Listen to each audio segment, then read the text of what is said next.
अस्सलाम वालेकुम नाज़रीन, मैं हूं राव दिलशाद हुसैन और आप देख रहे हैं प्रोग्राम आखिर क्यों। मेरे पीछे जो आप ऐवान देख रहे हैं, इसका पहला पार्लिमानी साल इस असम्बली का मुकम्मल हुआ है और इस पहले साल में किस हद तक ये ऐवान आवाम की उमंगों पर पूरा उतर सका है और जो अहदाफ मुकर्रर किए गए थे क्या इस ऐवान ने हासिल किए हैं और अगर नहीं किए तो आखिर क्या वजह हो सकती है, इस पर हम बात करेंगे अरकान असम्बली से भी और स्पीकर पंजाब असम्बली मलिक मोहम्मद अहमद खान से भी। पंजाब की ये 18वीं असम्बली है और जो कि इस वक्त वजूद में आ चुकी है और ये असम्बली अब 1 साल मुकम्मल कर चुकी है और पार्लिमानी साल मुकम्मल होने पर क्या इसके अहदाफ थे, क्या अचीव करना था इस असम्बली को, क्योंकि एक डायनामिक शख्सियत की सूरत में इस असम्बली में हमने देखा मलिक मोहम्मद अहमद खान को स्पीकर बने और बहुत सारी चेंजेस आई। ख़ास तौर पर बोलने का हक जो है वो माजी में हमने उसमें बड़ी तफरीक देखी, वो नहीं थी। हमारे साथ मौजूद हैं मलिक मोहम्मद अहमद खान, स्पीकर पंजाब असम्बली, इनसे बात भी करते हैं। मलिक साहब बहुत शुक्रिया, आपने वक्त दिया। मलिक साहब, इस असम्बली का हदफ क्या था जब आपको बनाया गया और एक बड़ा फैसला था, आप आए और हदफ क्या मुकर्रर किया, क्या उन अहदाफ को हासिल भी किया 1 साल में? अच्छा देखिए राव साहब, स्पीकर का मकसद तो असम्बली चलाना है, ठीक, और मेरा ये मानना है मुझसे पहले जितने स्पीकर्स थे सब मुझसे बेहतर थे। मेरे सीनियर्स हैं, मेरे साथ उनके बड़े न्याज़मंदी के मरासिम अक्रॉस द पार्टी, तो सबके साथ एक बड़ा मेरा एहतराम और ताज़ीम का रिश्ता है। तो जो कुछ भी स्पीकर के हिस्से में आता है वो आता है कि एक ऐवान को एहसन तरीके से चलाना, और गवर्नमेंट के मुतालिक है कि गवर्नमेंट क्योंकि मेजॉरिटी पार्टी होती है तो government should have their way and opposition should have their से। अब ये बड़ा मुश्किल काम है, जब उनको ऑपोजिशन को से मिलनी है तो फिर आपकी गवर्नमेंट पार्टी में टॉलरेंस होनी चाहिए कि उनको उससे को बर्दाश्त करें। अच्छा, और अगर गवर्नमेंट को वे मिलनी है तो ऑपोजिशन में ये सलाहियत होनी चाहिए कि वो रास्ता उनको जमहूरी असूलों के मुताबिक दे। अब बदकिस्मती से हमारी जो पॉलिटिकल लैंडस्केप है उसके अंदर इतनी ज़्यादा शिद्दत आ गई, गाली इतनी आ गई, उसमें बेहूदगी आ गई। मैं तो रादर ये कहूँगा, और मुझे ये गैर पार्लिमानी लफ्ज़ यूज़ करने पे आप मुझे थोड़ा बर्दाश्त करें, क्योंकि मैं इसके शदीद ख़िलाफ़ हूँ। मैं ये मानता हूँ कि इस हाउस की एक डिकोरम है, ये एक रूल्स के तहत चलने वाला अदारा है, इसका एक प्रोसीजर है और इसमें किया जाने वाला एक एक कदम जो है वो तारीख का हिस्सा है। Every single word you utter is recorded, is part of the history.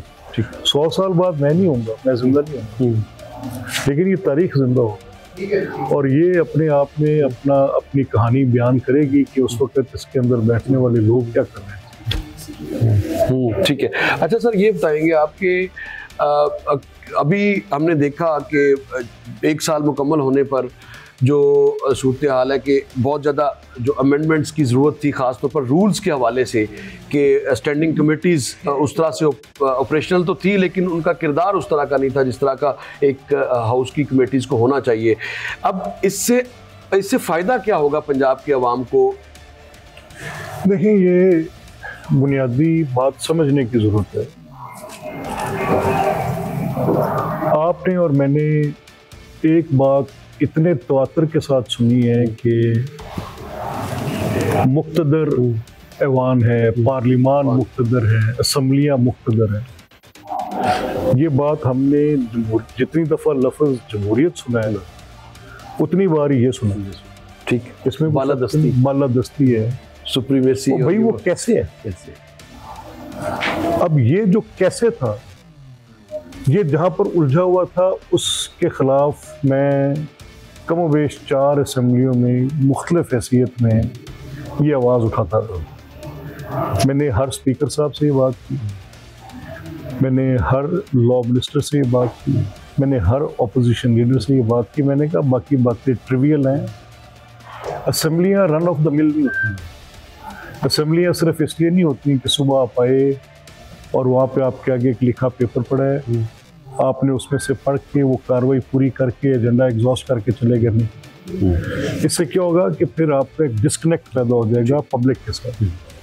तो पहली शौरी कोशिश ये थी कि ये जो इसको मुक्तदर कहा जाता है, ये मुक्तदर कैसे है, नंबर 1, और नंबर 2 इसका पब्लिक के साथ कनेक्शन कैसे हो सकता है, लोगों की एक्सेसिबिलिटी कैसे हो सकती है। ठीक, तो इन 3 जहतों में हमने इन रूल्स को अमेंड किया और 72 के करीब वो रूल्स जो किसी वजह से 18th अमेंडमेंट के बाद LFO जैसे एक बिल्कुल अननेसेसरी एक्ट के नतीजे में पैदा होने वाली जो इर्तियाश इस आइन में और इस प्रोसीजर के अंदर जो एक बिल्कुल एक खलीज आ गई, जिसको उस खलीज को पाटा कैसे जा सकते हैं, ये हमने एक होमवर्क की, 100 से ज़्यादा घंटे इसमें लोग बैठे, मैं भी साथ बैठा, हमारे मोअज़्ज़ज़ अरकान ने इसमें बड़ी करक्रेजी की, असेंबली सेक्रेटेरिएट ने बड़ी की, and finally we were able to come out with a document जिसमें 72 रूल्स को इस हाउस ने अमेंड करके at par with national assembly. क्योंकि देखें 18वीं तरमीम ने काम किया कि सूबाई खुद मुख्तारी का, और ये भी जब हम सुनते थे जमहूरियत, ऐवानों का मुक्तदर होना, उसके साथ ही तीसरी बात जुड़ी होती थी सूबाई खुद मुख्तारी। ठीक, तो उस सूबाई खुद मुख्तारी को कैसे अश्योर किया जा सकता है, तो वो 72 रूल्स जिसमें बजा तौर पे आपने कहा स्टैंडिंग कमेटीज़ भी हैं, जिसमें effectiveness of those parliamentary tools भी हैं, क्वेश्चन आर की इफादियत कैसे हो सकती है, लोगों का एतमाद कैसे अपने अवामी नुमाइंदगान के साथ उनके किए इक़दाम के साथ जुड़ सकता है, कमेटी ऑन पब्लिक पिटिशंस कैसे आ सकती है, इसमें ज़्यादा मुअस्सर तरीके से लोगों का मोर रोल ऑफ पार्टिसिपेशन कैसे हो सकता है। तो इसमें रौसफ we have amended 72 rules and now I can say that the rules we have in Punjab Assembly are the best rules available in the region. अल्हम्दुलिल्लाह। अच्छा, इसमें हमने देखा है कि कानून साजी के हवाले से प्राइवेट मेंबर्स को बहुत ज़्यादा प्राइवेट मेंबर्स की तरफ से बिल्स आते थे। बाज़ औक़ात बिल्स इस तरह के होते थे अवामी मुफाद के कि गवर्नमेंट उसको अडॉप्ट करती थी। चाइल्ड मैरिज एक्ट की अगर बात कर ले, वो बिल जैसे ही टेबल हुआ गवर्नमेंट ने अडॉप्ट किया, आपने खसूसी कमेटी बना दी और उसमें वो अभी तक अब पास तो नहीं हो सका, डेफर किया गया अभी तक पंजाब कैबिनेट की जानिब से, लेकिन बहरहाल एक अच्छी काविश है। मगर इस तरह अगर हम देखें तो क्यू में कोई बहुत बड़ी तादाद नज़र नहीं आती प्राइवेट मेंबर्स के बिल्स की। नहीं, क्या आप नहीं, बड़ी अच्छी प्राइवेट मेंबर्स की सीरियस एफर्ट्स सामने आ रही हैं। जैसे ये आपने चाइल्ड मैरिज पे बात की, दिस इज़ वन पार्ट। चलें इसी पैराए में रह के बात कर लेते हैं। There is a new bill जो थैलेसीमिया में कज़न मैरिज को डील करता है, that's again a private member bill. There is a bill जो लोकल गवर्नमेंट के बारे में प्राइवेट मेंबर्स के बिल्स का एक रश है, लेकिन हम देख रहे हैं कि गवर्नमेंट बिल लेकर आए और वो अडॉप्ट हो। इसी तरह से सोशल सर्विसेज के कई बिल्स ऐसे हैं जो लोग लेकर हमारे पास आ रहे हैं। इसी तरह से लीज की लैंड के हवाले से रिसेंटली बिल आया जिसपे आपने भी जब ये बात जिमखाना की हो रही थी, अभी आपके साथ वो बिल आया, land lease on the whole बात कर रहा हूं, लीज ऑफ गवर्नमेंट लैंड्स की जो आ रही है नई सूरत हाल, उसमें हम देख रहे हैं कि members have so much interest. Speaker साहब, हमने देखा है कि आप का जो रवैया है वो मुसावियाना है। हमने देखा नहीं, बल्कि अगर हम आज की बात करें, ज़्यादा बोलने की बात करें तो वो अपोजिशन के लोग ज़्यादा हैं। इस पर हुकूमती अरकान अक्सर आपसे शिकवा करते हैं, तो क्या शिकायत भी लगाते हैं क्या उसको? नहीं, देखिए ऐसी बात नहीं, शिकायत वाला मामला ही नहीं है। मेरी एक जिम्मेदारी है, आईनी जिम्मेदारी है, और उस जिम्मेदारी को जो in the best interest of this province and assembly है मैं अदा करूँगा। और शिकायत वकायत का मामला कोई ऐसे नहीं होता। देखें, ये मेरे पास जो दोस्त शिकायत लेकर आते हैं, मैं उनको मौका देता हूँ कि ठीक है, अगर आपको किसी वजह से कोई इतराज़ है कि आपको पहले किसी जगह पे पार्टिसिपेट करने का टाइम नहीं मिल सका, तो बिल्कुल आप करें, आपको अपॉर्चुनिटी मिली। बहुत शुक्रिया मलिक साहब। स्पीकर पंजाब असेंबली मलिक मोहम्मद अहमद खान साहब हमारे साथ थे। पंजाब के इस हाउस के हवाले से अगर बात करें तो एक साल में 72 रूल्स को अमेंड किया गया, और एक और मिसाल अपोजिशन लीडर को PAC का चेयरमैन बनाया गया, जो कि माजी में निगलेक्ट किया गया इस इशू को। और इसके साथ साथ कानून साजी के हवाले से ये साल स्पीकर पंजाब असम्बली के नज़दीक तो इंतहाई अहमियत का हामिल रहा। अब दीगर अरकान असम्बली इस सारे साल को किस तरह देखते हैं, ब्रेक के बाद उनसे भी बात करते हैं।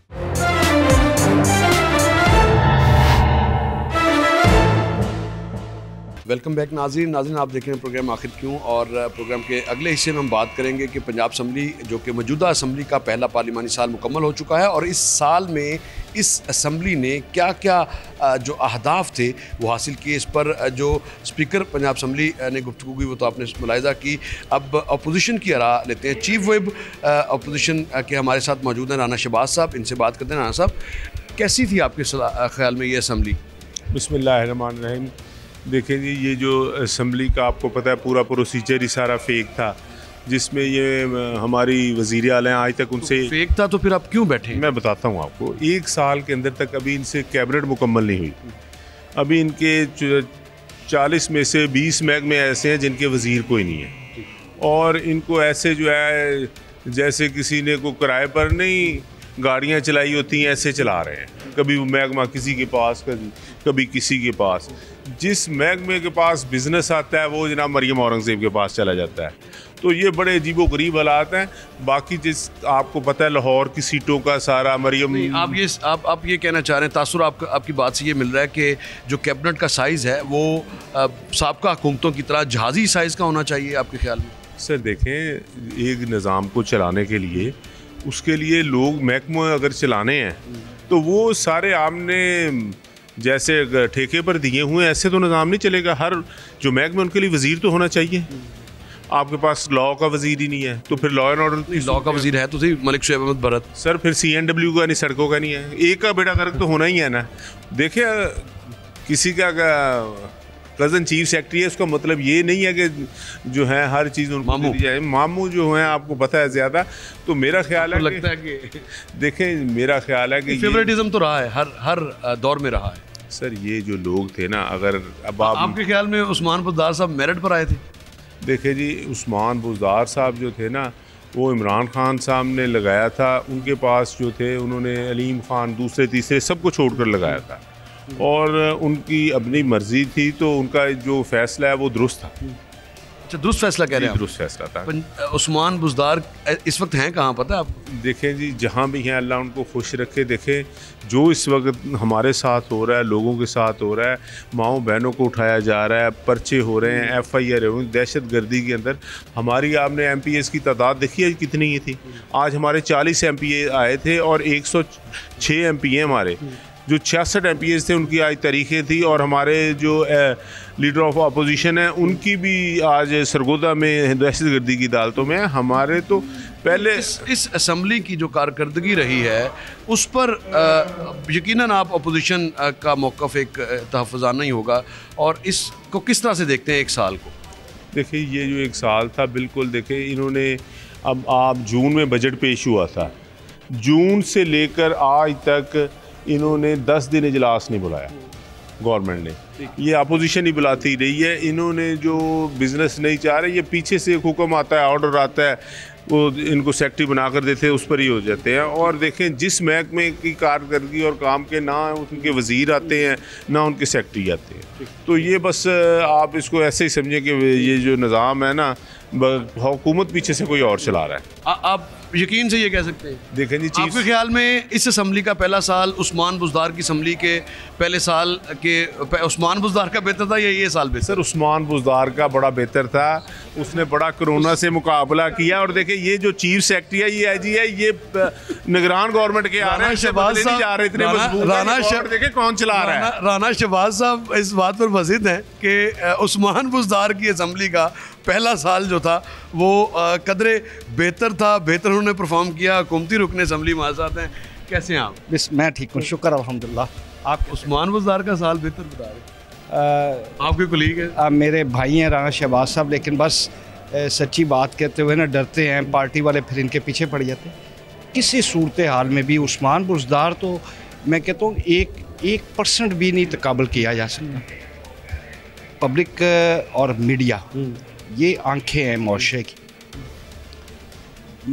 जो ये पिछला 1 साल गुजरा है मोहतरमा मरियम नवाज शरीफ साहबा का, मेरे ख्याल में इस वक्त जो पंजाब में जितने भी चीफ मिनिस्टर काम कर रहे हैं पूरे पाकिस्तान में, सबसे पहले नंबर और बेहतरीन हर। इसलिए आप लोग सुपर सीएम कहते हैं। यस, वाई नॉट सुपर सी, हम तो कहते हैं कि लेकिन जो आपको ऐवान में देखते हैं महकमों से मुतालिक आपके और अमजद अली जावेद साहब एक पेज पर होते हैं। नहीं, वो देखिए ना, किसी भी एमपीए के पास सबसे जो बेहतरीन प्लेटफॉर्म है वो पंजाब असम्बली का फोरम है या जौन से भी असम्बली का वो रुकन है। लेकिन अगर ओवरऑल चेक करें तो मैडम की कारकर्दगी बेस्ट है। आए रोज़ एक नया इनिशिएटिव है और जिसका आम पब्लिक को फ़ायदा हो रहा है। सर, अपोजिशन तो ये कह रही है कि आज तक महकमे ही पूरे नहीं हुए। ये अपोजिशन का काम झूठ बोलना है और झूठ बोलने के अलावा कुछ भी नहीं है। मुझे ये बताएं ना, मैं कुछ आपको बताता हूँ इनिशिएटिव्स। मैं एक एडवोकेट हूँ, एक पल्स के थ्रू एक वंडा जात का है। पंजाब की तारीख़ में इससे ज़बरदस्त प्रोजेक्ट एक कोई प्रोग्राम लॉन्च नहीं हुआ। हमारे माशरे में जो देहाती कल्चर है उसमें जितने झगड़े हैं वो नाले बनने मुश्तरका खेवट्स की बेहतरीन काम है। किसान कार्ड बहुत अच्छा है, नौनहार स्कीम बहुत अच्छा है, धीर रानी प्रोग्राम बहुत अच्छा है, रोड रिहेबिलिटेशन प्रोग्राम बहुत ज़बरदस्त है, रीवैम्पिंग ऑफ हॉस्पिटल्स बहुत अच्छा प्रोग्राम है, फिर लाइफ स्टॉक के मतलब को कार्ड है, बहुत अच्छा प्रोग्राम है। देखिए ना, हमने तो देखना है नीयत, एक ना दिन रात काम हो रहा है और पंजाब के लोग भी अब भरपूर अंदाज में मैडम को अप्रिशिएट कर रहे हैं। अच्छा, जितने प्रोग्राम आपने गिनवाए हैं और इस असम्बली से वेट होने के बाद इन पर अमल दरामद का आगाज़ होता है, इसके तमाम तर जो फंड्स हैं इन इनिशिएटिव्स के वो इस असम्बली ने करने हैं। आप मुतमिन हैं बतौर रुकने असम्बली?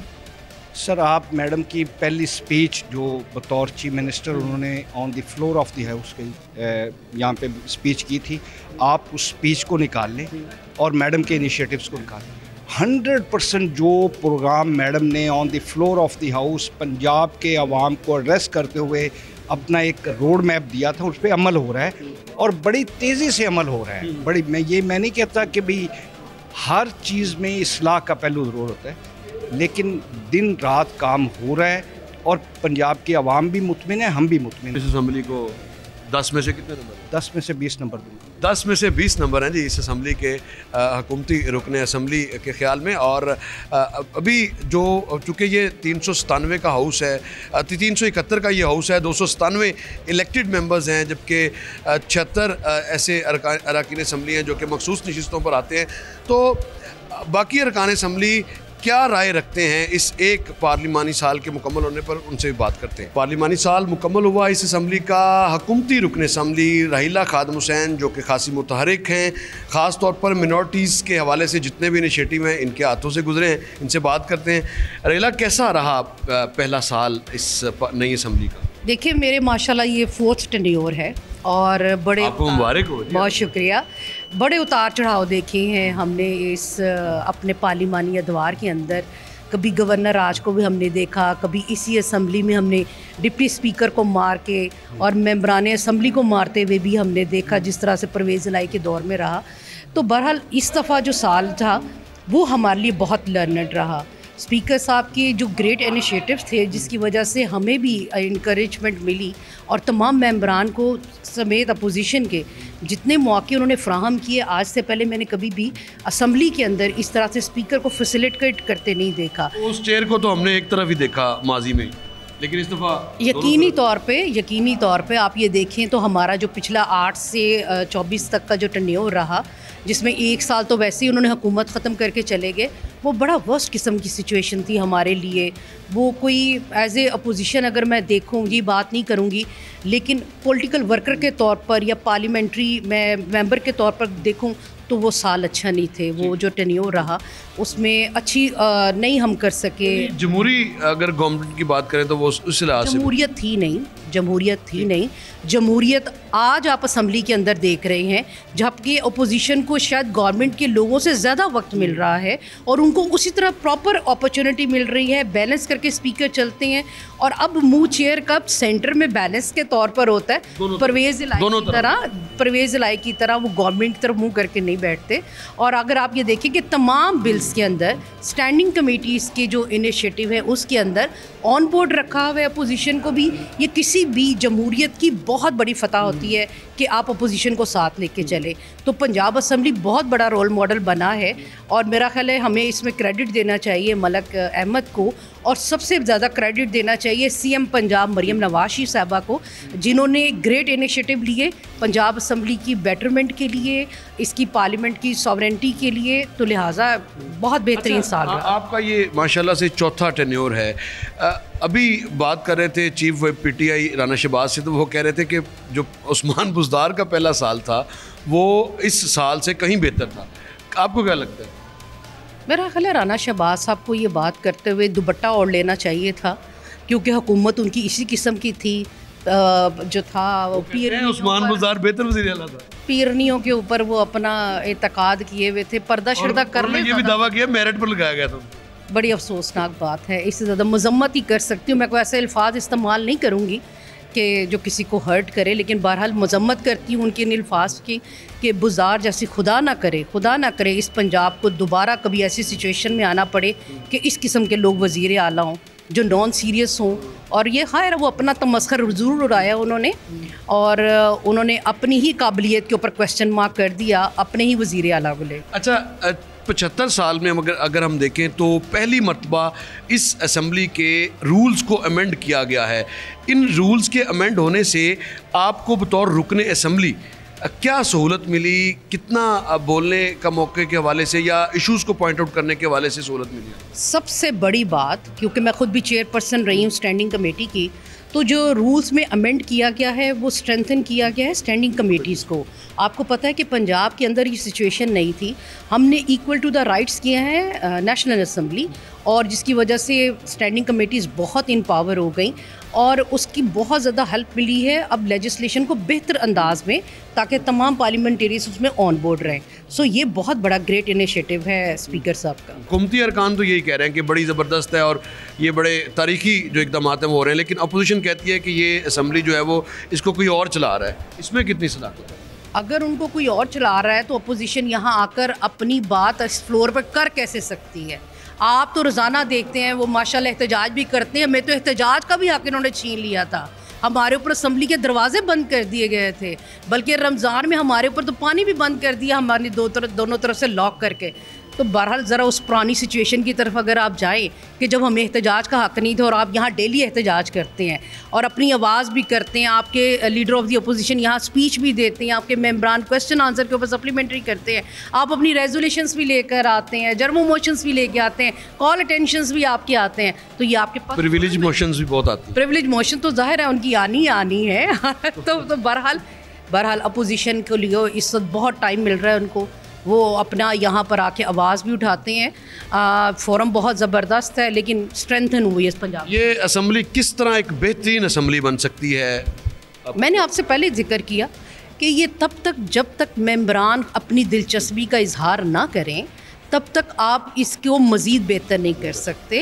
लिहाजा इसके लिए हमारे पास ग्रेट अपॉर्चुनिटी है कि यहाँ पर स्पीकर साहब मौजूद हैं, फैसिलिटेट कर रहे हैं, असम्बली स्टाफ है, हर तरह से आपको फैसिलिटेट किया जा रहा है। तो अपने मसाइल को अगर आप देखें तो आपको अक्सरियत ख़वातीन के क्वेश्चन आर के अंदर मिलेगा, 0 आर के अंदर ख़वातीन नज़र आएंगी। तो मेम्बरान को चाहिए अपनी दिलचस्पी दिखाएं, मेम्बरान को चाहिए कि वो अपनी दिलचस्पी जो है बढ़ाएं और इस हाउस को एफिशिएंट और इस हाउस के तकद्दुस को ना सिर्फ बरकरार रखने के लिए बल्कि इसके साथ साथ जो अवामी मसाइल हैं उनको उजागर करने के लिए इसको बेहतरीन प्लेटफार्म करार दिया है रहीला खादम हुसैन ने। और उनका ये कहना है कि अगर दिलचस्पी लें अरकान असम्बली तो कोई वजह नहीं है कि यही हाउस जो है वो अवामी मसाइल का अहाता करने का बेहतरीन जो मरकज़ है वो बन सकता है। यहाँ पर वक्त हुआ एक ब्रेक का, और ब्रेक के बाद दीगर अरकान असम्बली से बात करेंगे कि ये असम्बली एक साल में किस तरह की असम्बली रही है।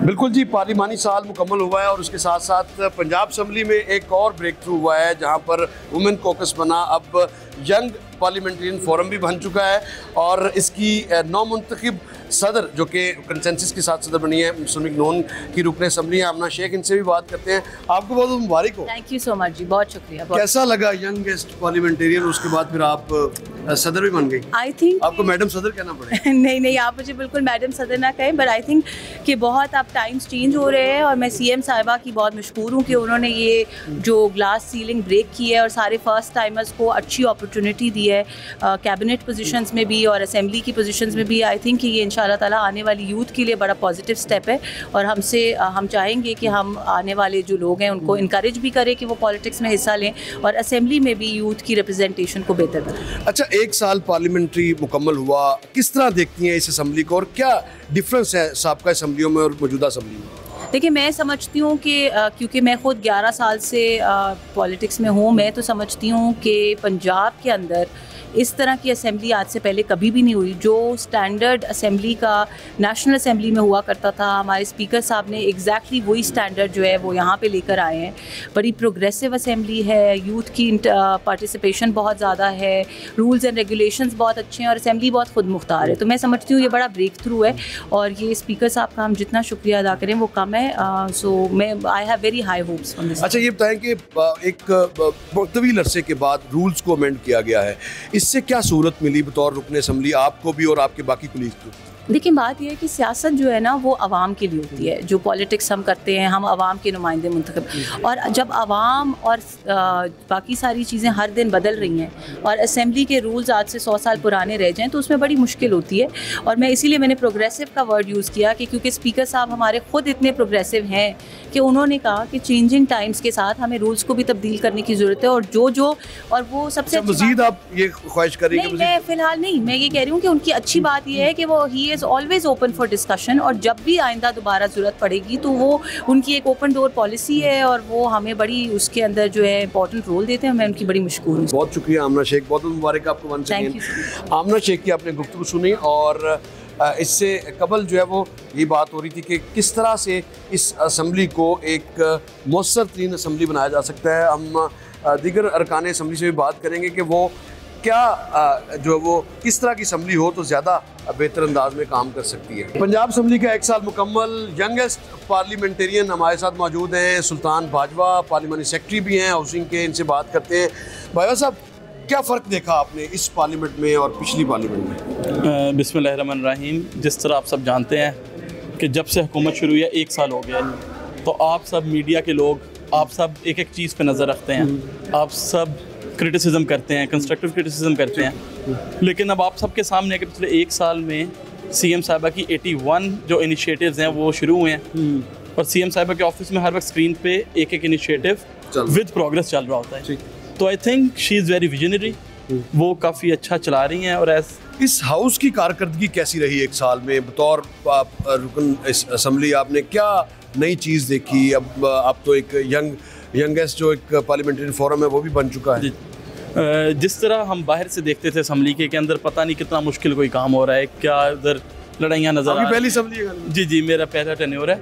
तो हम बाहर से ये देखते थे कि इधर लड़ाइयाँ चल रही हैं, पता नहीं क्या हो रहा है। तो मछली मंडी बना रहे। जी, ये इस चीज़ के लिए आप मीडिया को भी क्रेडिट दूंगा कि अच्छी चीज़ भी टीवी पे दिखा दिया करें। आप लड़ाई उठा के टीवी पे दिखाते हैं तो जो सब कुछ दिखाते हैं। जो पिछले 1 साल में लेजिस्लेटिव प्रोसेस हुए, जो अच्छे बिल पास किए गए इधर से, तो जो इंशाल्लाह जो हमारा भी एम है एज असम्बली, तो ऐसे ही बिल पास करें जिसमें पंजाब हुकूमत की भलाई हो। ठीक है, पंजाब हुकूमत की भलाई हो और यही काम जो है वो करने।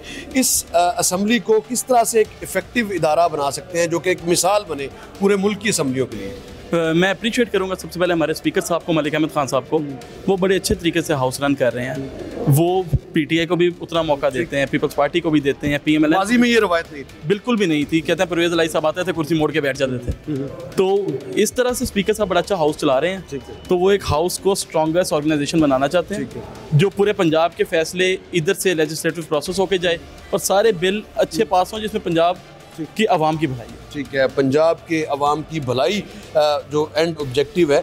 और अभी लेंगे एक ब्रेक और ब्रेक के बाद दीगर जो अरकान असम्बली हैं उनसे भी बात करेंगे कि इस हाउस की 1 साल की कारकर्दगी कैसी रही, क्योंकि ये 12.5 करोड़ के नुमाइंदा अवाम का हाउस है जिसके अरकान की तादाद 371 है, 297 इसके इलेक्टेड मेंबर्स हैं।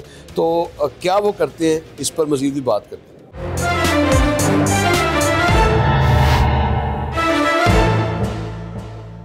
वेलकम बैक नाज़रीन। बात हो रही थी कि मौजूदा असम्बली किस तरह की असम्बली है, क्या फ़र्क है माजी की असम्बलियों में, इसी पर हम बात भी करते हैं।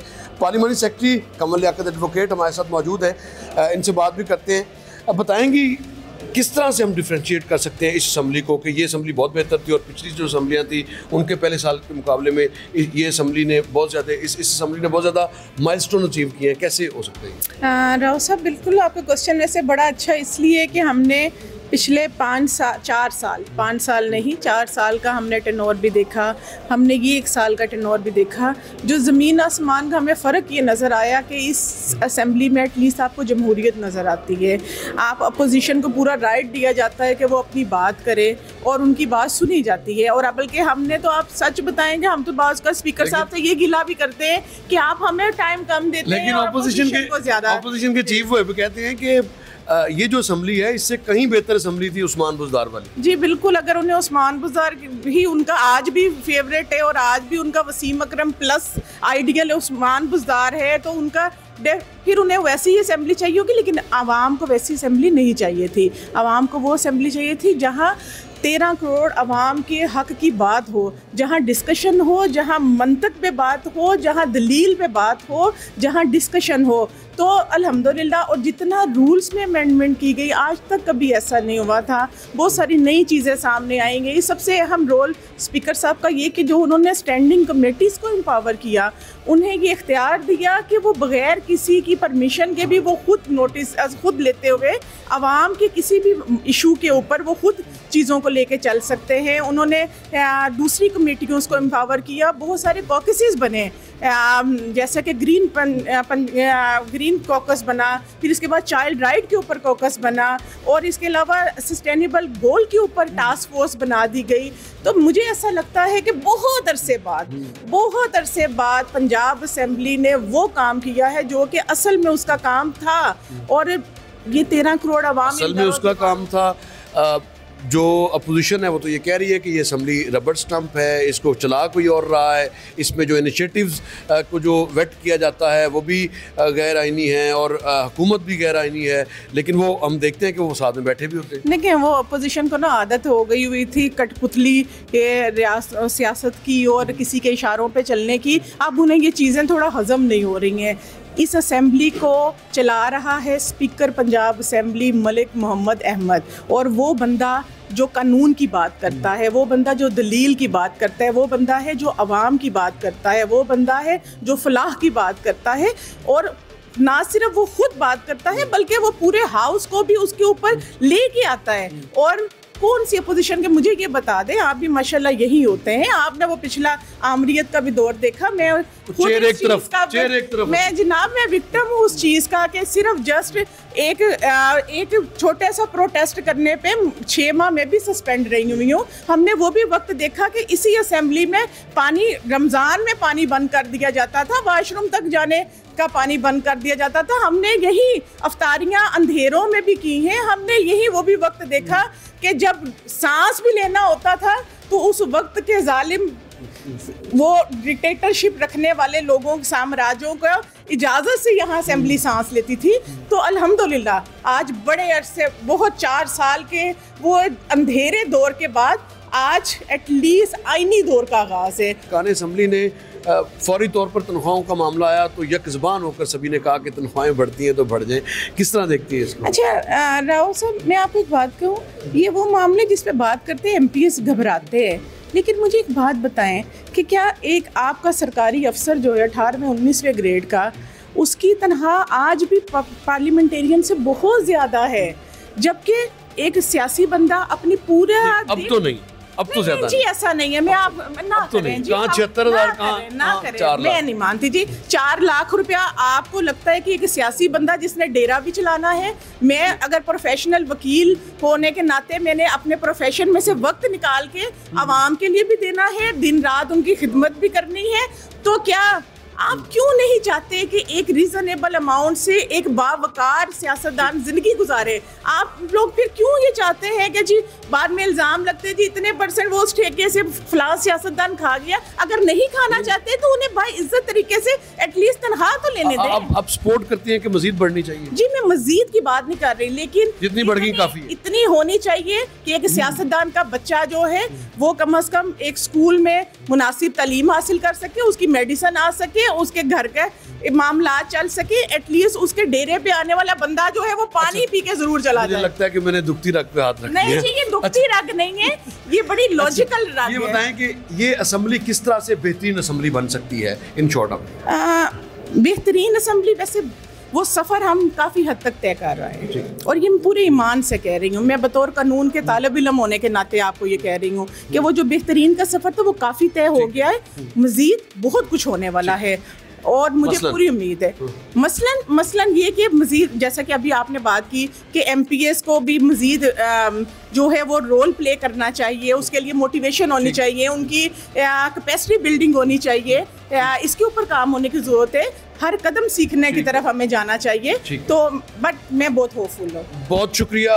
ये थी कमल लियाकत एडवोकेट, पार्लिमानी सेक्रेटरी माहौलियात। इनका ये कहना है कि ये असम्बली और ज़्यादा बेहतर हो सकती है अगर अरकान असम्बली अपना कानून साजी में, डिबेट में अपना हिस्सा डाले, कैपेसिटी बिल्डिंग अगर उनकी की जाए तो यही असम्बली कोई वजह नहीं है कि एशिया की बल्कि दुनिया की बेहतरीन असम्बली हो सकती है, क्योंकि इस असम्बली ने कम से कम 75 सालों में वो सफ़र ज़रूर तय किया जो 75 साल पहले नहीं किया गया था। रूल्स अमेंड हुए, कानून साजी में आसानी हुई, पॉइंट ऑफ ऑर्डर पर आप किसी भी इशू पर बात कर सकते हैं और किसी भी इशू को टेकअप किया जा सकता है।